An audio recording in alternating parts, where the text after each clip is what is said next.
Today we'll be presenting inflation and unemployment. I have with me myself, Awami Ngube, Wesley Sundstrom, Victor Kovalensko, Kasi Alsalbra, and Tommy Ale. In the slideshow, we will talk about inflation and unemployment and how the pictures we use relate to those topics. Inflation introduction.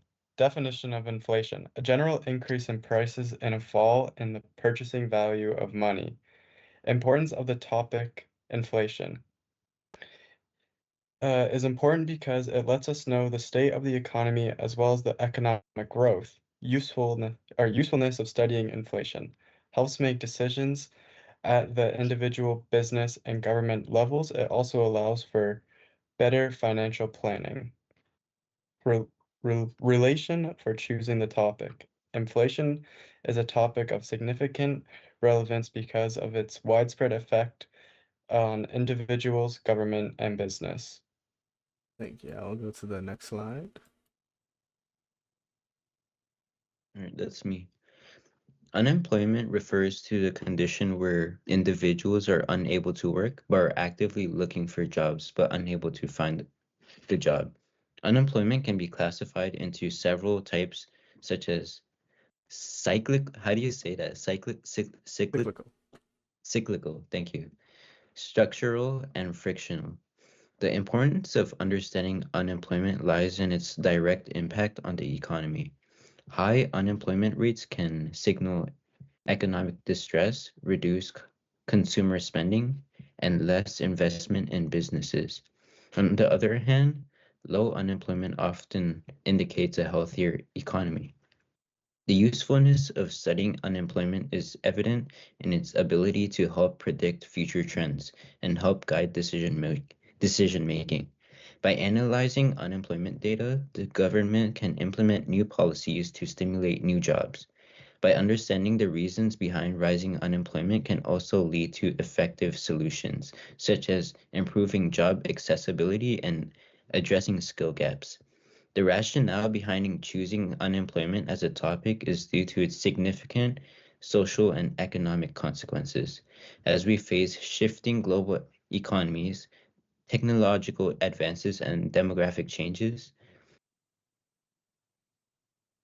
unemployment remains a central issue. By tracking and understanding unemployment patterns, we can help individuals, businesses, and the government to respond more effectively to labor challenges. Thank you. And I will be explaining the theoretical framework of our slides. We use Statistics Canada, Toronto.com, and BNN Bloomberg. Although the reason we use these sources is they are all reliable, up to date, and relevant to Toronto/Canada.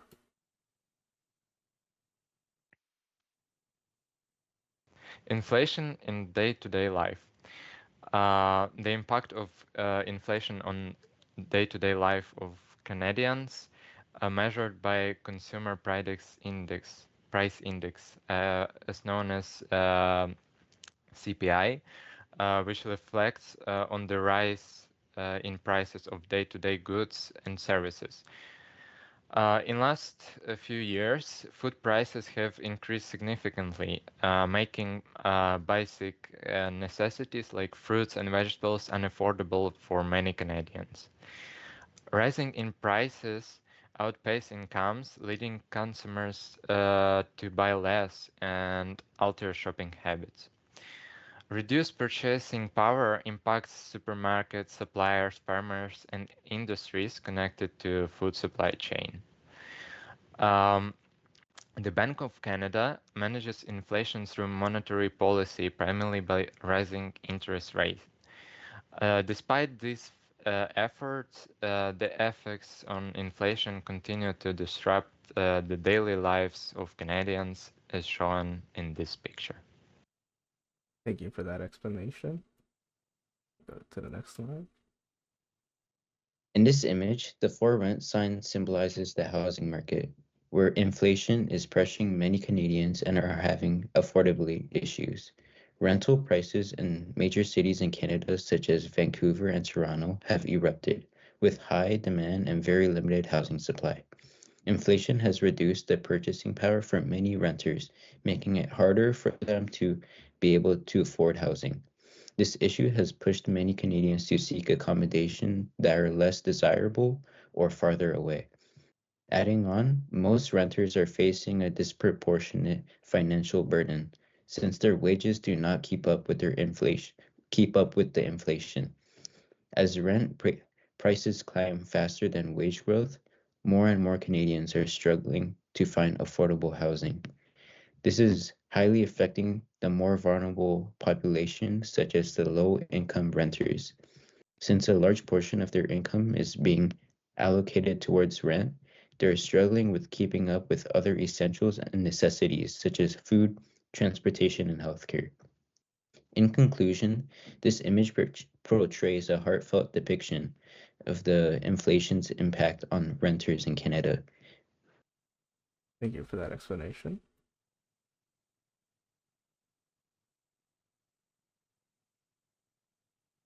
This photo is a now hiring sign in a storefront window. The sign suggests the store is looking to fill job vacancies, indicating new job opportunities. The sign is a positive sign for the local economy, indicating potential economic growth. The sign reflects the demand for labor and may signify business expansion or recovery. Reducing unemployment benefits individuals and strengthens the economy by increasing consumer spending and productivity. Thank you for that. This would be me. Here we have 4 different graphs showing unemployment over the 4 years compared to during the pandemic.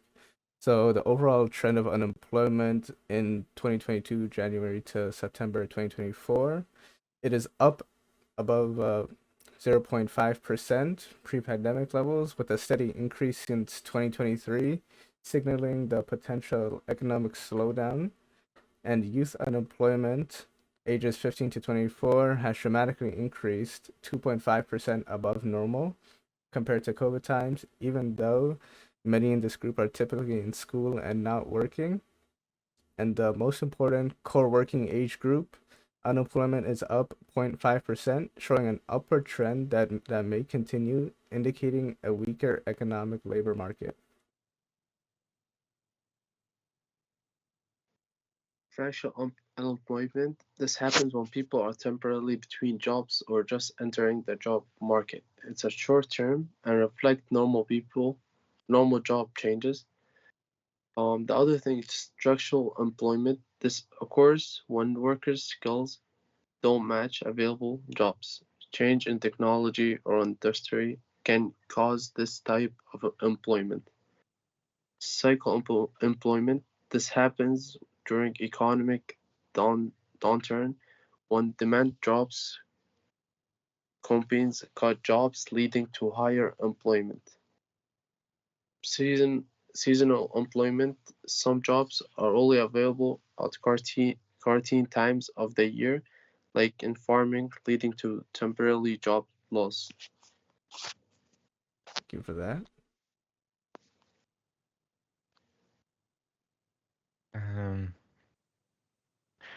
Control of inflation and unemployment is one of the main purposes of fiscal and monetary policies, and the main reason why they even exist. For example, in monetary policy, central banks, such as Bank of Canada, use interest rates to impact both inflation and unemployment rate.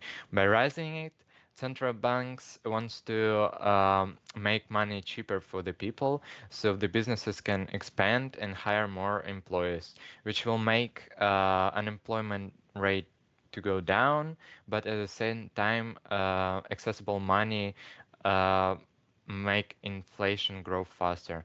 If central banks do the opposite, they are slowing the economy down, which slows the inflation, but at the same time, there will be a lower demand on labor, which make unemployment rate to grow. So we can clearly see interrelationship here. Thank you for that.